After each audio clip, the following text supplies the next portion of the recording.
Muy buenas tardes, queridos hermanos. Los saludo a todos ustedes. Espero que hayan tenido una buena semana y que a pesar de lo que hayamos pasado esta semana, nosotros hoy el Señor nos llama, mueve nuestros corazones para darle culto, para honrar su nombre, para alabarlo, ¿no? Como ese sacrificio vivo, agradable, ¿no? El olor a Cristo, ¿no? Perfecto, entonces vamos a comenzar, hermanos. Se han leído dos textos, Éxodo 3 y Juan capítulo 8, desde el 28 en adelante. El título de hoy es, ¿no? ¿no? ¿Creer o no creer realmente? ¿no? Entonces, ese es el título, porque vamos a ver ahora en Juan capítulo 8 si solo estamos diciendo creer o si estamos creyendo realmente en el Señor. Los textos principales voy a nuevamente dar lectura a esto, versículos 30 al 32. Luego de que él dijo estas cosas, muchos creyeron en él.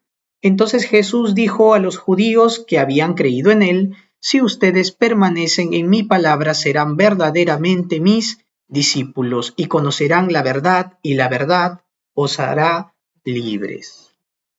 Amén. Entonces vamos a comenzar con el mensaje, hermanos. Y como una introducción pequeña, vamos a recordar un poco, ¿no? Cómo eran el ministerio de Jesús, ¿no?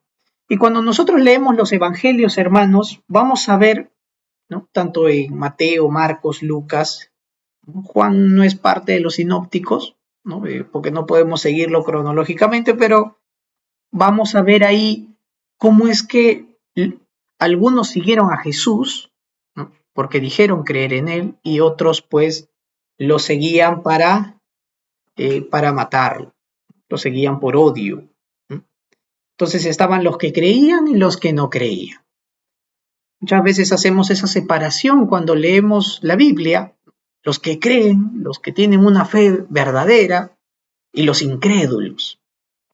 Sin embargo, hoy día vamos a ver que dentro de los creyentes también hay incrédulos, o hay unos falsos creyentes, o una fe falsa, porque no porque la persona sea mala, sino en base a qué pongo mi fe. ¿De acuerdo? Y vemos la vida del congregante, del cristiano, ¿cómo es? Hay creyentes que porque se les predica la palabra que a ellos no les gusta, se van de la iglesia, por ejemplo. No me gusta que me hablen del infierno, del juicio de Dios por el pecado. Me voy. Me busco una iglesia donde sí me hablen solo del amor de Dios, del perdón y nada más. Hay otros tipos de cristianos también, ¿no? Que van a la iglesia movidos según sus propios intereses, solo por las bendiciones que Jesús les prometió dar a los que son salvos, pero no quieren ser partícipes de los padecimientos de Cristo. Entonces les gusta solamente la parte que les conviene. Y vemos que hay muchos tipos de creyentes así. Ahora vamos realmente al texto, ¿no? Vamos al texto bíblico, y el texto que vamos a manejar, sobre el cual vamos a tratar todo, es Juan capítulo 8, ¿de acuerdo? Y quiero comenzar para entender estos versículos que acabo de leer del 30 al 32. Vamos a tener que ver que el Evangelio de Juan, desde un comienzo, evidencia esta gran verdad. Quizá muchos lo hemos leído y lo hemos pasado por alto, porque decimos: ah, sí, él ha creído en Jesús, él sí no ha creído en Jesús, pero puede que esto me esté pasando a mí y no me dé cuenta. Entonces, no todo aquel que dijo a Jesús Señor, Señor, va a entrar al reino de los cielos, sino aquel que está viviendo conforme a su identidad de cristiano. Realmente el que ha entregado su vida al Señor. Ese a aquella persona, ¿no? por la gracia de Dios mediante la fe, será salvo. Vamos a ver, y miren, el texto es Juan 8, pero yo quiero remontarlos. Vamos a ver así brevemente parte por parte desde el inicio. Juan capítulo 3. Miren, les voy a leer el versículo. Juan capítulo 3 habla de cómo es que Jesús recibe la visita de noche de Nicodemo, ¿no? un maestro de Israel. Y lo primero que le dice a Nicodemo es: todos sabemos que Dios te ha enviado para enseñarnos, ¿no? Sabemos que vienes de Dios, ¿no? Eres un maestro enviado por Dios. Las señales milagrosas que hacen son prueba de que Dios está contigo. Miren lo que creían. Ellos afirmaban, no solo Nicodemo, sino los escribas, los ancianos que habían escuchado de Jesús y su doctrina, la enseñanza del Señor, decían: realmente este ha venido de Dios, ¿no? Y si yo estuviera en aquel tiempo, hubiera estado posiblemente del lado de los fariseos, porque yo también hubiera escuchado a Jesús a mi manera y hubiera dicho: sí, Jesús es el Hijo de Dios, y mi corazón pecaminoso lo hubiera resistido, ¿no? Entonces, miren que ellos creían en Jesús, lo aceptaban como el maestro enviado por Dios, pero no lo reconocían. Jesús le dice a Nicodemo: te digo la verdad, a menos que nazcas de nuevo, no puedes ver el reino de Dios. Tú puedes saber el mensaje de salvación. Tú puedes haber tenido discipulado en la iglesia. Puedes haber incluso asistido 2 o 3 iglesias antes y haber venido preparado con el mensaje del reino, con un buen estudio de teología sistemática o un buen seminario, pero si realmente no has nacido de nuevo, no sirve, no cuenta.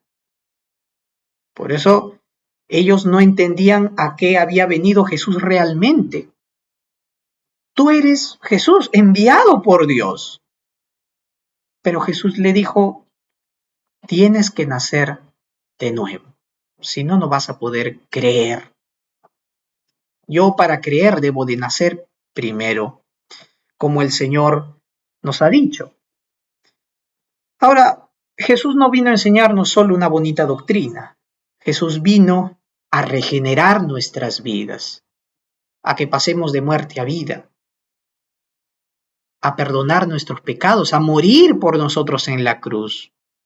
Y esto es algo que no cabía en la mente de los maestros ni del pueblo judío. ¿Cómo es que Dios va a hacerse maldición y va a morir de esa peor forma en una cruz? Es algo incomprensible. Corintios dice: es una locura, ¿no es cierto? Ahora vamos al Juan capítulo 6. Miren, ¿de acuerdo? Vemos aquí que Jesús hace el milagro de multiplicar los panes, ¿no es cierto? Alimenta a una gran multitud. El versículo Juan 6:14 dice: al ver la señal que Jesús había realizado, la gente comenzó a decir: en verdad, este es el profeta que ha de venir al mundo. En pocas palabras, lo que ellos están diciendo: este Jesús que acaba de multiplicar los panes y alimentar a 5,000 es el Cristo, es Dios hecho hombre, es el Hijo de Dios.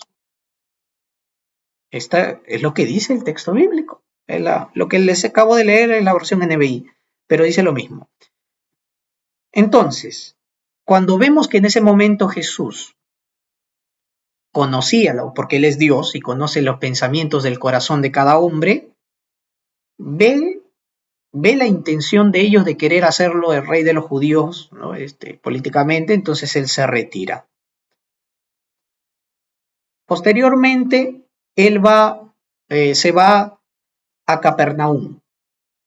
Y esta gente que había confesado que Jesús era el profeta que iba a venir, como dice Deuteronomio, profeta os levantará Dios como Moisés, ¿no? El Cristo.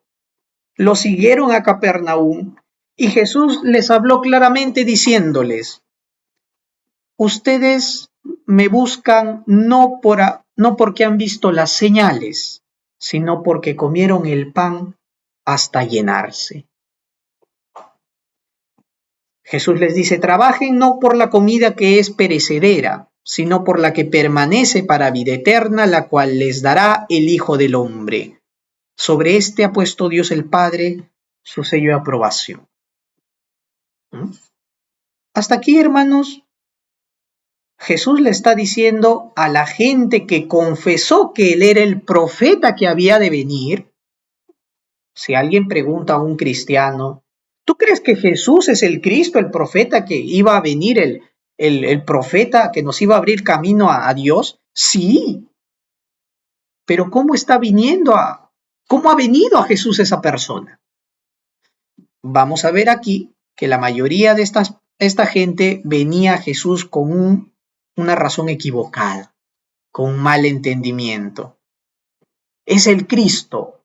¿Por qué tú crees que Jesús es el Cristo? Por la comida que ha multiplicado. ¿Será eso? Y podemos pensar también en nuestra vida. Nosotros que trabajamos hay veces por la comida que perece y hay veces dejamos de lado y nos privamos de la comida que a vida eterna permanece, como dice acá el versículo, la cual solo la da el Hijo de Dios, que es la palabra de Dios. ¿Estamos viniendo a Jesús por interés? ¿Estamos viniendo a Jesús obligados? ¿Venimos al Señor Jesús con motivos ocultos? Esta gente tenía ese motivo oculto. Jesús, dame de comer, sustenta mi vida. He de perseverar, no solo en el culto, he de perseverar contra el pecado, contra las tinieblas, perseverar en una vida en santidad, aun si el Señor no me da lo material. Dios prueba nuestros corazones. Si solamente cuando me da lo bueno vengo a la iglesia y cuando no parece que tengo problemas no vengo a la iglesia, ¿realmente estoy creyendo que ese Jesús que vino a salvarme es el Señor? ¿Cómo evidencio que estoy creyendo en Él? Jesús continuó diciéndoles, ¿qué tenemos que hacer para hacer la obra de Dios? Porque si tú dices que tenemos que hacer las obras de Dios, ¿qué debemos de hacer? Jesús les dijo, crean en aquel a quien Dios ha enviado, a quien Él ha enviado. Realmente creámosle a Él, no por las cosas que Él nos ofrece. Jesús continúa hablando en este capítulo 6 diciéndole, aquel que, ¿no? Si no toman mi sangre, no comen mi carne, no podrán tener vida, ¿no? Este era un símbolo, ¿no? De su sacrificio en la cruz. Pero a la gente de verdad no lo entendió y muchos de ellos no querían aceptarlo como el Señor. Jesús les explicó, le dijo, ¿no? El espíritu da vida, la carne para nada aprovecha, las palabras que yo les he hablado son espíritu y son vida. Y el versículo 64 me llama la atención. Pero hay algunos de vosotros que no creen. La gente que confesó que Jesús era el profeta que había de venir, no creía realmente.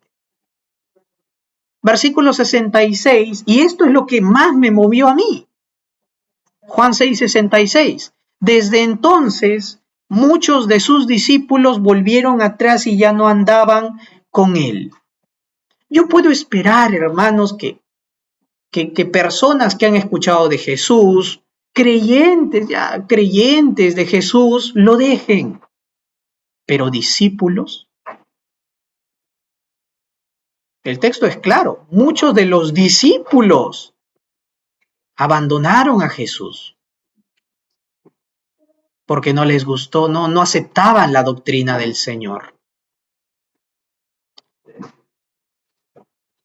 Si en algún momento la palabra del Señor es contraria a lo que sentimos o a lo que pensamos, hay que abandonar toda piedra de tropiezo que haya en nuestro pensamiento, en nuestro corazón y aceptar al Señor.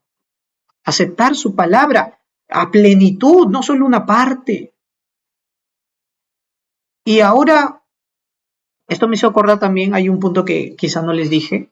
Incluso antes del capítulo 3, hermanos, el Juan capítulo 2, el versículo 23 creo que es, cuando Jesús asiste a la boda de Canaán, ¿no? Antes en capítulo 2 está la boda de Canaán, pero dice que Jesús, dice, al hacer sus obras, muchos creyeron en él, pero seguidamente dice que Jesús no se fiaba de nadie, porque él conocía el corazón de los hombres, el pensamiento de los hombres.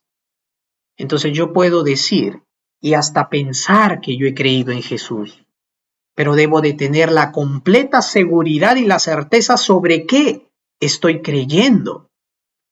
Es por eso que muchos cristianos, cuando les hablan de las sectas, de otras falsas doctrinas, fácilmente los engañan, porque están creyendo en un Cristo que no conocen. Ahora vamos a Juan capítulo 8, ahora el tema. Y vemos que Juan capítulo 8 está compuesto por por así decirlo, tres párrafos, ¿no? Tres temas. Desde el versículo 3 vemos de que habla acerca de la mujer que ha sido encontrada en adulterio. ¿No es cierto? Los mismos escribas y fariseos que decían rabí a Jesús, que le decían, sí, rabí, tú eres maestro de Dios, le ponían una trampa, trayéndole, habiéndole planeado, trayendo una mujer que había cometido adulterio. Si Jesús dice que ha venido a cumplir la ley y los profetas, no va a consentir el pecado. Por lo tanto, tiene que apedrearla. Jesús dice, ámense unos a los otros como yo os he amado. Y Jesús perdonó los pecados también. A ver, vamos a ver si ahora perdona este pecado. Y Jesús inmediatamente, pues, habla de frente al corazón de los hombres, ¿no? Si alguien no es libre de pecado, que tire la primera piedra, ¿no? Y todos se retiraron. Porque el verdadero problema no está en si creo de esta manera o no. El verdadero problema está en el corazón de incredulidad del ser humano, en el pecado. ¿Qué ha hecho el pecado en la vida del hombre? Ha endurecido tanto nuestro corazón que nos impide entender quién es Jesús. Pero a la vez, si nos acercamos con un corazón humilde a las Escrituras, el Señor va a romper, porque la palabra es como un martillo, que nos rompe, es como un cincel que comienza a abrir nuestro corazón y darnos entendimiento acerca de quién es Jesucristo. Ahora, en el siguiente pasaje vemos acerca del lugar de las ofrendas, y nuevamente los fariseos pretendieron engañar a Dios. Miren, ¿ve? Sin embargo, cuando Jesús habla en el lugar de las ofrendas, Él escapa de ahí. Después pueden leerlo ustedes. Y dice que escapa de entre ellos, lo querían, ¿no? Los religiosos lo querían apedrear porque en el lugar de las ofrendas Él se hizo igual al Padre, evidenciando que es Dios.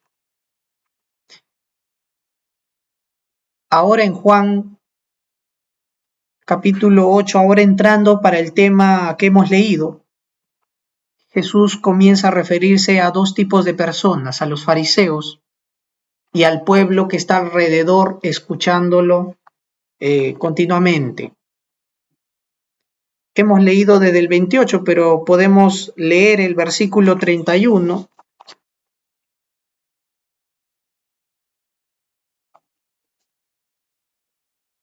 Bueno, vamos a leer el 28 para entenderlo mejor.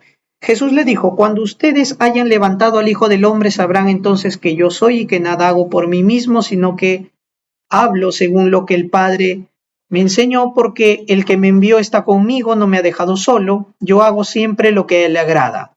Luego de que él dijo estas cosas, muchos creyeron en él. Ahí está.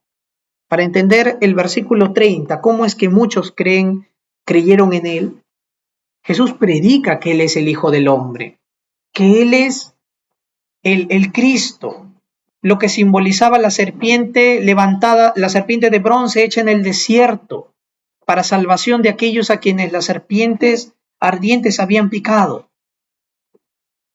Ellos que conocían el Antiguo Testamento sabían esto. Y muchos al escucharlo hablar estas palabras creyeron en él. Pero lo más sorprendente es lo que viene después. Pues lo que nos dice el versículo 31 es que Jesús dijo a los judíos que habían creído en él: si ustedes permanecen en mi palabra, serán verdaderamente mis discípulos. Había discípulos, pero muchos de ellos realmente no creían, no eran verdaderos. Por eso dijo: si ustedes permanecen en mi palabra, serán verdaderamente. No serán solo discípulos que me siguen de un lado a otro, que vienen todos los domingos cumplidamente, no. Un discípulo verdadero es aquel que sigue las pisadas del maestro. No es aquel que solamente viene y no tiene nada que ver con las cosas de la iglesia. Así como en un cuerpo todos los miembros del cuerpo actúan, todos tienen una función, nadie se queda sin hacer nada. Así también el cuerpo de Cristo está formado por los creyentes en Jesucristo y todos obran, todos hacen la voluntad de Dios. Nadie se queda solo escuchando nada más. Ahora, versículo 34, Jesús le respondió: de cierto les digo, todo aquel que comete pecado, esclavo es del pecado. Miren, todo aquel que no cree en Jesucristo y piensa que está viviendo una vida buena y religiosa, en realidad es esclavo de un estilo de vida religioso, es esclavo del pecado mismo. No ha sido liberado porque no ha conocido quién realmente es Jesucristo. Dice, y Jesús le dijo esto, versículo 37, yo sé que ustedes son descendientes de Abraham, pero intentan matarme porque mi palabra no haya cabida en ustedes. ¿No les sorprende leer esto? Jesús está hablando a los que habían creído en él, y los que habían creído en él querían matarlo. ¿Se dan cuenta? Los que habían creído en Jesús le respondieron, versículo, nosotros no hemos nacido de un acto inmoral. ¿Por qué creen que ellos le dijeron esto? ¿No? Nuestro padre es Abraham, ¿no? Nosotros no hemos nacido de un acto de inmoralidad. ¿Por qué? Porque estaban apuntando al hecho de que Jesús, por el hecho de que Jesús, pues, que María había adulterado y de que era un hijo, ¿no? de inmoralidad, de fornicación. Se esparció muchas cosas, algunos piensan eso. Jesús continúa respondiéndoles y les dice, versículo 44, ustedes son de su padre el diablo, a los que habían creído en él. Bien duro, ¿no? Somos hijos de Abraham, linaje escogido, pueblo de Dios, herederos del pacto. Ustedes son de su padre el diablo. ¿Cuánta gente va a la iglesia convencida de que está siguiendo a un Jesús, pero sigue a un Jesús equivocado? Hace poco hablando con una, ¿no? con una persona que va al grupo de los israelitas del Nuevo Pacto, me dijo de que sí creía en Jesús. Ah, es creyente en Jesús. Y me dijo algo pues ¿no? que me movió, me dijo, sí, y va a volver con otro nombre, con el nombre de Ezequiel Jonás, ¿no? Así me dijo, ¿no? En el Antiguo Testamento Jesús eh, era llamado Emanuel, después vino con otro nombre cambiado en el Nuevo Testamento, su nombre Jesús, y va a volver como Ezequiel Jonás. Me respondió así. ¿Y dónde dice esto, señora, dónde dice eso para buscar? Quizá yo no he leído bien. Me llevó al texto de Ezequiel y al texto de Lucas. Y me di con la sorpresa de que era un texto sacado fuera de su contexto. ¿En qué se basaban para llamarlo de esa manera? Pues ellos dijeron, porque dice Ezequiel te será por señal. Solo ese verso, que no te dice mucho. Lees el contexto y te vas a dar cuenta que habla de otra cosa. No habla de que el Mesías se llamará Ezequiel.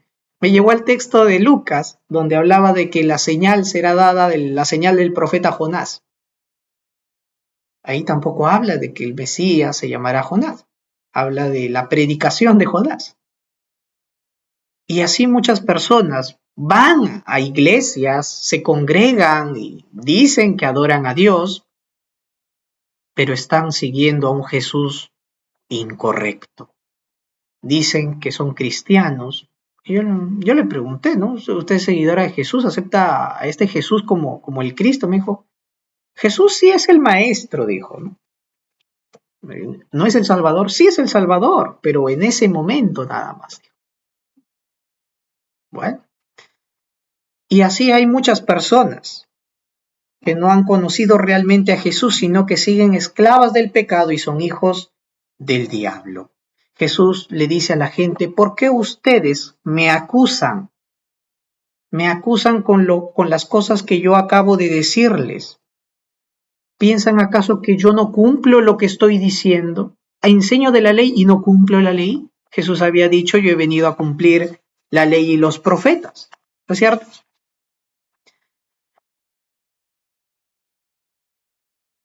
Jesús les dice, nuevamente vamos al texto, versículo 30, el que permanezca en mi palabra será verdaderamente mi discípulo. Y realmente el discípulo verdadero es aquel que a pesar de las circunstancias Dios lo guarda y porque Dios lo guarda en su gracia, él persevera en la doctrina correcta. Claro, yo no puedo negar de que puede haber confusión en algún momento. Sin embargo, no es alguien que va a apostatar. Es alguien que, aun a pesar de los errores doctrinales, llega humildemente a arrepentirse y corrige esa doctrina y vuelve al camino del Señor. Es el Señor quien se encarga de mostrarnos si la doctrina es de Él o no. Aquel que quiera hacer la voluntad de Dios sabrá si la doctrina es de Dios, porque conocerá realmente si es de acuerdo o no a las santas palabras de Dios. Y cuando conozcas esta verdad, la verdad te hará libre. ¿De libre de qué? Los judíos esperaban ser libres de Roma, ser libres de cualquier tributo, de cualquier opresión, ser libres hasta de los gentiles, porque estaban ahí causando iniquidad y a veces los hacían pecar con los ídolos y muchas cosas, muchas prácticas pecaminosas. Pero la verdad que me haría libre sería la libertad del pecado, el problema fundamental. Por eso nosotros ahora preguntémonos, ¿qué significa ser cristiano entonces? La palabra de Dios en Primera de Juan, capítulo 1, versículos del 5 al 6, nos habla claramente. Este es el mensaje que hemos oído de él. ¿De quién? Del Señor. Y os anunciamos, dice, Dios es luz y no hay ninguna tinieblas en él. Si decimos que tenemos comunión con él y andamos en tinieblas, mentimos y no practicamos la verdad.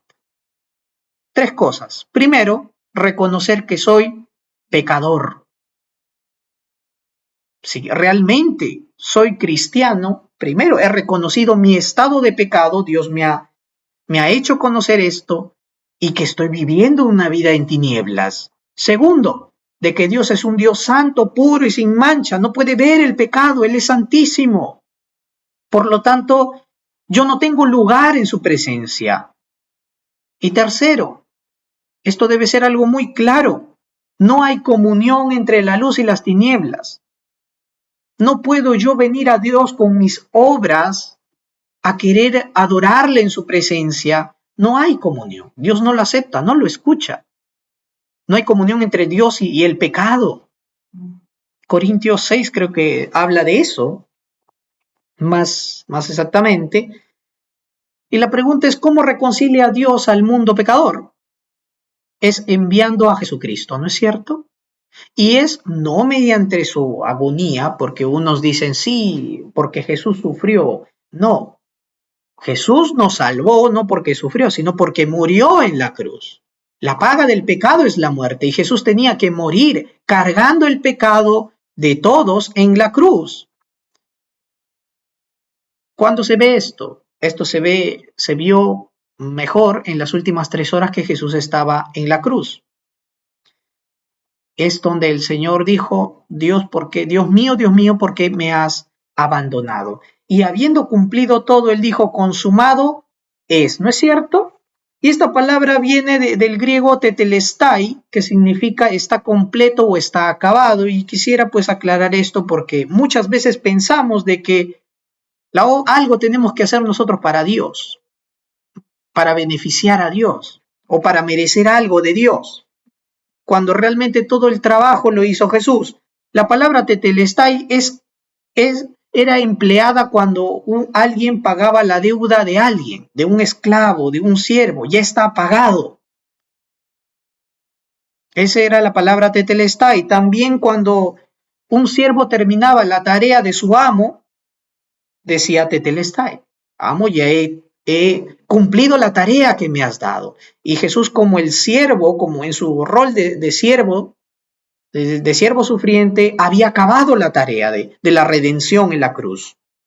También cuando un artista terminaba de pintar su gran obra maestra y después de acabarla la contemplaba y veía que era bonita, perfecta, estaba todo ok, decía tetelestai, he acabado la obra. Y eso es lo que Jesús hizo en la cruz, la obra perfecta de Dios, no solamente aplacando la ira de Dios, satisfaciendo su justicia, sino también perdonando nuestros pecados.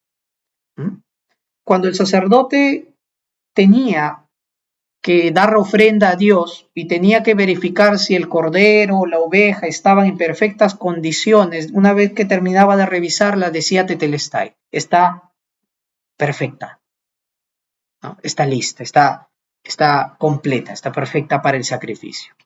Y así, por lo tanto, hermanos, cuando nos referimos al cristianismo y a Jesús, no es seguir una religión en específico, no es seguir una idea de hombres. Esta es totalmente y meramente la obra del Señor. No hay ni una pizca que el hombre pudo haber contribuido a su salvación, excepto nuestro pecado. Ahora, y no se trata de tener una relación con una denominación o con una religión, se trata de tener una vida dedicada a Cristo, una relación personal con Él, aceptando su obra, aceptando su muerte, su resurrección, y que mi vida va a ser una vida que lo conozca y que sea para Él. ¿Qué debo de hacer entonces, hermanos? Y esto es para que nosotros podamos compartir con los demás. Primero, hacer que la persona reconozca pues que es pecadora, reconozca a Cristo, a Jesucristo como su Señor y Salvador, como el Hijo de Dios, no como otra persona, y aceptarlo como el Señor de su vida. Pedir que se acerque al Señor en oración, no al pastor, no a la gente, porque hay veces la gente un poquito malentiende esto, ¿no? Y esa es la principal razón por la cual hay discípulos que abandonan, que se van, porque se hacen discípulos del pastor y no de Cristo. Hay creyentes que se hacen creyentes de la iglesia, pero no del Señor. Y por eso que abandonan la fe. Por eso cuando hagamos que las personas acepten al Señor, primero dejarles en claro de que nosotros no somos los que le estamos llevando al Señor, sino es Cristo a través de nosotros quien les insta a que puedan pedir ser reconciliados con Dios a través de Jesucristo y que tengan comunión con Dios. Ahora, advertirles también algo bien claro, porque hay veces solamente les decimos, no, ahora eres nueva criatura, ahora eres hijo de Dios, ahora puedes venir a congregar con nosotros, y lo que muchas veces obviamos es la advertencia. Y tenemos que ser claros en esto con ellos, que así como el Señor se ofreció enteramente por nosotros en la cruz y ofrece todas sus grandes bendiciones a nosotros, también el Señor reclama toda nuestra vida en su entereza a Él. No se trata de mitad mi trabajo, otra mitad mi familia y la última tajada para Dios. No. Hay que hacerle entender a esa persona, primero, que si uno es cristiano, tiene que comenzar a vivir una vida alejada del pecado, Si hay algo que te llevaba a pecar, pues eso tienes que dejarlo, cortar con eso. El Espíritu Santo que está contigo, que has aceptado al Señor, te va a ayudar. Y lo segundo también es que ahora debes de vivir una vida rendida al Señor, es decir, una vida que lea la Biblia continuamente, que ore continuamente y que hable del Señor a los demás. Porque no hay cristiano oculto, no hay cristiano encubierto. Claro, la gente nos puede ver normal, pero cuando tú hables con la persona, vas a ser movido por el Espíritu del Señor a hablarle de Jesús. O incluso a darle pues un versiculito, ¿no? Escrito ahí, ¿no? Pero la gente va a reconocer que tú eres cristiano. De esa manera, nosotros ya vemos las bendiciones y las obligaciones que conllevan tener una vida en Cristo. La última parte de este mensaje va dado acerca de por qué Israel, quien decía que había creído en Jesús, se resistía en creerle. Y esto lo vemos en la manera en que se expresan contra Jesús. Jesús les dice, si ustedes fueran descendientes de Abraham, harían lo que Abraham hizo, creer en Dios, pero quieren matarme. Miren cómo escudriñaba. Y ellos responden, tú debes tener un demonio adentro de ti porque ¿quién te quiere matar? Y Jesús claramente sabía quiénes querían llevarlo pues a la muerte, ¿no? Por eso les dice también, versículo 42, ¿no? Ellos habían dicho antes, ¿no? Nosotros no somos esclavos, nuestro Padre es Dios. Si fueran hijos de Dios me amarían a mí, porque Dios me envió. Y si recordamos Éxodo, aquí es la mención también que él hace, ¿no? Antes que Abraham fuese, yo soy. Y ese yo soy habla de la eternidad de Jesús. Jesús está equiparándose con Jehová Dios de Éxodo capítulo 3 de nuestro Jehová Dios, que dijo, que llamó a Moisés y le dijo, yo soy. Y hemos leído también el texto de Éxodo 3, y quiero resaltar estas cositas. Éxodo 3, versículo 14 dice, y añadió, a los hijos de Israel tú les dirás, yo soy, me ha enviado a ustedes. Versículo 16, la segunda parte dice, y de Jacob, de Abraham, Dios de Abraham, de Isaac y de Jacob, se me apareció y me dijo, en verdad he venido a visitarlos. Versículo 18, ellos oirán tu voz, entonces tú y los ancianos de Israel irán a hablar con el rey de Egipto, le dirán, el Señor, el Dios de los hebreos, nos ha encontrado. Versículo 20, yo extenderé mi mano y heriré a Egipto con todas mis maravillas, que allí haré, entonces él los dejará ir. Ahí vemos claramente cómo el Señor, así como se acercó a través de su profeta a su pueblo, diciéndoles los he encontrado, he venido personalmente a ustedes a visitarlos, he conocido su pecado, he conocido su condición, pero haré una gran maravilla que los dejarán libres. Y es Jesús quien ha venido a nuestra vida. Nos ha encontrado personalmente a través de la predicación del Evangelio. Ha venido a nosotros rescatándonos con grandes maravillas. ¿Cuál es? Su obra en la cruz. Ese es el mayor milagro. ¿Cuál era el problema de Israel? Que cuando en Juan 8 les dice el versículo, acá nos dice, a ver, déjenme localizarlo. Ahí está, versículo 32, Jesús les había dicho, conocerán la verdad os hará libres. Ellos responden de frente, pero nunca hemos sido esclavos. Miren la mente cerrada. Nunca hemos esclavo. Nosotros ni nuestros antepasados, ¿ah? Porque si tú me dices de Babilonia, éramos cautivos, pero yo tenía mi libertad ahí un poquito.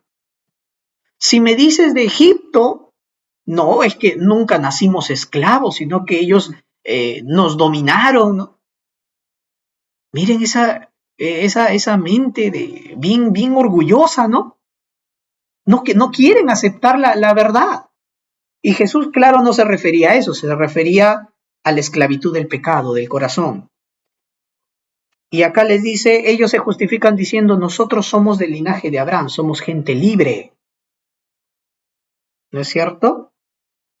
Y lo que claramente vemos es, ¿qué me impide muchas veces rendir mi voluntad completa al Señor? Es el orgullo. Israel tenía un problema con el orgullo nacional, una gran soberbia, tanto que rechazaban a los samaritanos, rechazaban a las mezclas, ¿no es cierto? A la gente. Y este es un problema que en el Nuevo Testamento, incluso en el libro de los Hechos, se hace evidente. Lo que muchas veces no nos impide rendir nuestra vida a Dios es la soberbia que tenemos. Sí quiero rendir mi vida al Señor, pero es que esto, el orgullo hay veces, ¿no es cierto? No. Un ejemplo es el apóstol Pedro. Pedro, a quien llegó el Evangelio, quien fue enviado, era guiado por el Señor, llega a predicar el Evangelio, y cuando llega a Cornelio, como que hay algo que le sorprende, ¿no? Le sorprende de que los gentiles fuesen bendecidos con el Espíritu Santo. Y él se queda sorprendido y dice, de manera que la salvación también era para ellos. Y nuevamente el orgullo nacionalista de Pedro. No es que no nos podemos juntar con esa gente, con esas personas. Y aunque lo crean o no, hay iglesias también que cuando vienen de otros lados, la gente se sienta en un grupo allá y otro grupo se sienta por allá, no juntos. Desde lo más básico en una iglesia. Imagínense el problema que tenía Israel. En las sinagogas hacían muchas veces eso, ¿no?